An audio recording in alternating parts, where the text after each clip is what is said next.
La coevaluación siempre, o sea, nosotros la proponemos como un elemento, efectivamente, como tú dices, para que los estudiantes puedan tener una retroalimentación adecuada en el momento que la necesitan. Claro. Porque lo que nosotros decimos en evaluación es que si la retroalimentación no llega a tiempo o es demasiado general, no es efectiva. Claro. Entonces, y efectivamente, como ustedes dicen, les pasa eso, que si tú llegas al final del día y haces una retroalimentación general, la retroalimentación igual es general. Claro. Entonces no está individualizada para mi caso. Entonces Claro. puede ser que gente diga, no sé, ustedes dicen, oye, ¿sabes que hay problema en este grupo con, no sé, con la valoración de tal tipo? Entonces el estudiante debe estar diciendo, ¿seré yo? ¿Seré yo claro. maestro? Sí.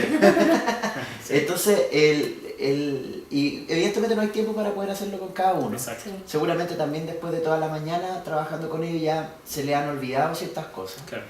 Y en ese punto la retroalimentación pierde potencia. Exacto. Entonces es muy interesante que lo haga el estudiante par. Ahí Claro. habría que cuestionarse también otras cosas, porque aquí uno de los roles importantes es la rúbrica. Y cómo Claro.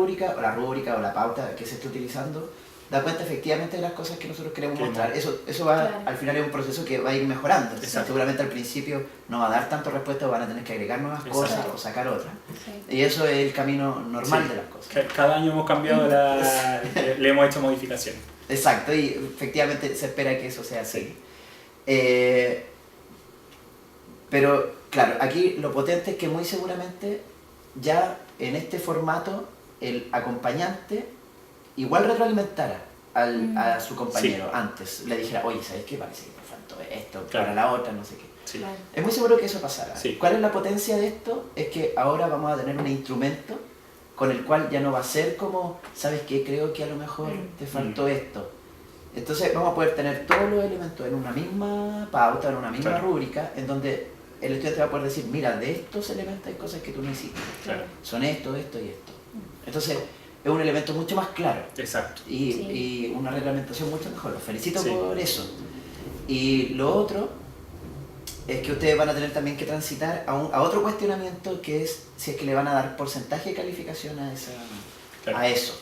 A mí me parece que es interesante, por lo menos para las primeras, para probar, que sea un sistema formativo sin la necesidad de tener calificación. Sí. Eventualmente esto podría ir variando. Claro. Y también responde a las concepciones que cada uno de nosotros tenga respecto Exacto. a esto. Porque uno podría partir de la pregunta de ¿vale la pena, digamos, o la valoración que hace un estudiante respecto a al trabajo del otro?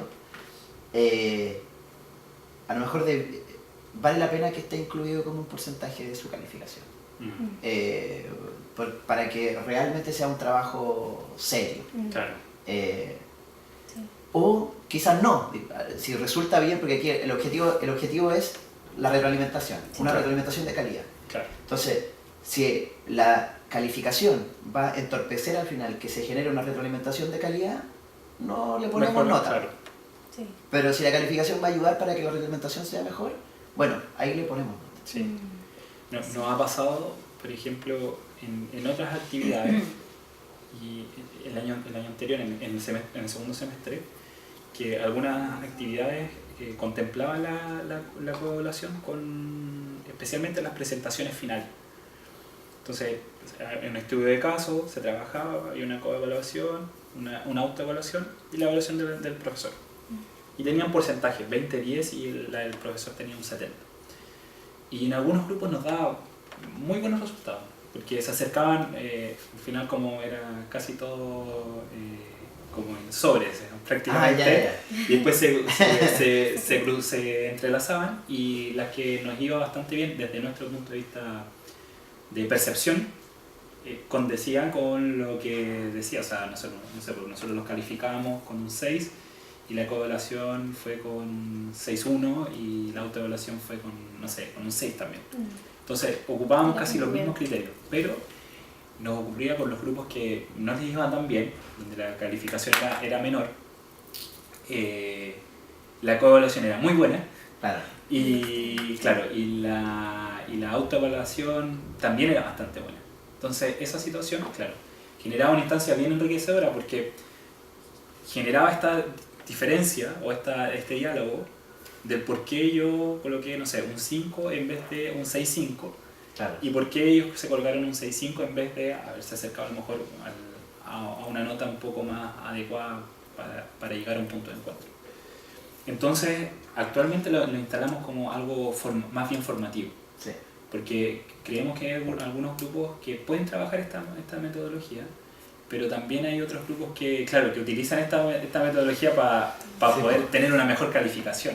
Sí. Que eso es complicado. Yo no sé cómo han tenido otra experiencia ustedes. Sí, el estudiante también hace este cálculo, pues, ¿cachai? Claro. Si yo me pongo, yo Si sé yo- que me fue, o sea, aquí hay dos razones, pues. Claro. Uno, que el estudiante comprenda los criterios, Exacto. y en este caso diga, yo sé que me va a ir mal, yo sé que voy a tener como un 5, un 4,5, entonces hago el ejercicio de yo autoevaluarme bien y hacer y que mis compañeros me evalúen bien para tener un 6, ¿cachai? Es una estrategia. Sí. Lo otro que sería más preocupante es que esos grupos no comprendieran los criterios. Entonces, ellos efectivamente, mirando la pauta o la rúbrica, entendieran que su trabajo es bueno, siendo que su trabajo es malo. O sea, no malo, pero bueno, que sí. Que su trabajo no es completamente satisfactorio. Entonces, bueno, ahí nos enfrentamos como a dos realidades primero distintas. Uno, si el estudiante no es capaz de comprender los criterios, Claro. habría que pensar en cómo hacemos que el estudiante comprenda los criterios. Ya. Ese sería como el trabajo. Ahora, en el otro, que es más bien como la idea de la ingeniería de la nota, ¿cachai? Claro. Sí. ¿Cómo hacemos si yo para que tenga mejor nota, me subo aquí, Sí. no sé qué, no me voy a poner que trabaje menos, qué sé yo. Claro. Y que tiene que ver con como con otro código, Claro. que tiene que ver con una cosa como actitudinal, Sí. ¿cachai? Que son parte de las competencias también. Yo creo que ese escenario es mucho más complejo y yo lo trabajaría de otra forma, pero que yo no sé si es posible dentro de su curso. Yo pensaría, si tenemos esos casos, en que yo supeditaría la nota final a una reunión final, en donde se conversara con los actores y hiciera el ejercicio que ustedes dicen. Nos sentamos y concordamos una nota. Entonces, podemos ver la autoevaluación, podemos ver la evaluación que tengo yo y podemos ver la evaluación de ustedes. Y yo les preguntaría, ¿por qué ustedes creen que tienen esta nota tan distinta a la que tengo yo? Claro. Y que ellos den sus razones, porque a lo mejor sus razones son válidas. Eso. Y a lo mejor ahí podemos hacer el ejercicio de que si ellos no comprenden el criterio, hacerles entender cuál es el criterio. Exacto. Como aclarar, claro. Exacto, y ahora si los chiquillos están en la otra vereda, no van a tener mucho argumento Claro. para poder defender. Y que yo creo que ahí uno de los aspectos como importantes de poder concordar la nota, que por lo menos en la práctica clínica no lo vamos a hacer porque ya se estableció que... Sí, claro. Claro, pero en otras estrategias, como los estudios de caso, los talleres cognitivos o los mismos seminarios, porque ahí hay un diálogo. Y ese diálogo, además de la nota, yo creo que la nota a veces No sé si refleja tanto. claro, Sí. no sé si entorpece, pero también es a veces un tema un poco complejo, pero personalmente creo que a través de ese diálogo es donde logramos en realidad que los estudiantes nos entiendan hacia dónde queremos apuntar.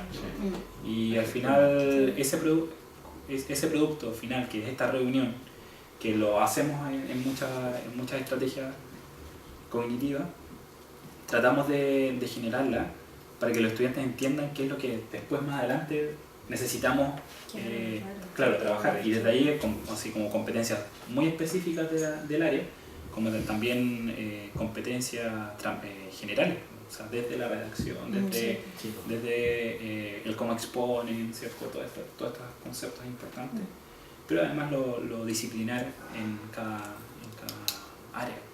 Entonces, yo creo que es interesante también, porque este año no lo tomamos tanto, pero retomarlo para un próximo semestre, específicamente porque eso nos da la instancia de diálogo, de dialogar por qué el docente nos colocó esta nota. Porque al menos nosotros venimos de esa enseñanza donde ya tienen un 4. Claro. Pero ¿por qué Claro. no sacamos un 4? Y hay una letra, ¿cierto? En la portada del informe donde te dice por qué te sacaste un 4, porque que realmente a veces no entiendes la letra o no entiendes lo que realmente te dijo el profesor, etc. Y al final, claro, pasó el tiempo, tuviste que hacer otras cosas, etc. No te acercaste al profesor, Y nunca muy pocos se te- acercaban. Sí. Sí, porque Y también hay un declive, ¿cierto? Claro. También de, como de poder, etc. Así que, sí, aparte que yo siento que bueno, todos fuimos criados en esta forma, o sea, aprendimos en esta fórmula en donde casi no había retroalimentación, o había una Sí. retroalimentación muy ambigua y Sí. pequeña. Entonces, Sí. suele pasar mucho con la gran mayoría de las disciplinas, en Claro. donde, no sé, pues, tú recibes un informe en donde dice falta análisis, ¿cachai? Entonces, el falta análisis se supone que el estudiante debería comprender algo claro, de por qué falta análisis, ¿cachai? claro, Entonces, Bueno, ¿qué específicamente? ¿qué específicamente falta? claro. Porque al final se termina trabajando, que a mí me pasaba en la universidad, que se terminan haciendo este tipo de cosas o estos mitos dentro de los estudiantes que es como, no, si para que te vaya bien tú tenés que escribir nomás, escribe harto, rellena, Para que se Claro. aburra, para que se aburra el para profe. que se aburre y pon, ¿cachai? Y ahí no, entonces, si uno quisiera una línea más delgada, uno podría decir, el falta análisis significa en realidad falta contenido. Exacto. Y que, bueno, entonces ahí hay una mala conceptualización desde el profesor, no es Claro. análisis lo que falta, No, faltará contenido quizás. claro. Entonces, bueno, ¿cómo nosotros somos claros frente a los estudiantes? Ujú. Yo creo que ese es el Ese desafío. es el desafío, sí. Y la coevaluación yo creo que en la práctica clínica nos va a permitir tener esta respuesta a esta situación que a veces no ocurre, porque a veces no nos ocurre de poder tener esta retroalimentación inmediata.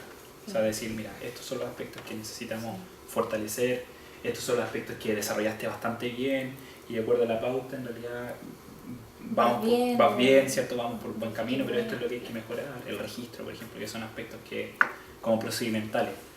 Pero ¿Esa pauta está hecha en formato de rúbrica? en rúbrica, sí, en rúbrica. Ya. Y no es de las que trabajamos acá en Ya. el TAIL, esa es como se reúne el equipo en general y trabajamos una mañana o un día en la rúbrica propiamente tal. Ah, Y trabajamos la misma rúbrica en San Felipe y en Valparaíso. Ya. Trabajamos- Seguir Exactamente una lo línea. mismo. Hay algunas variaciones, lo que pasa es que allá tienen variaciones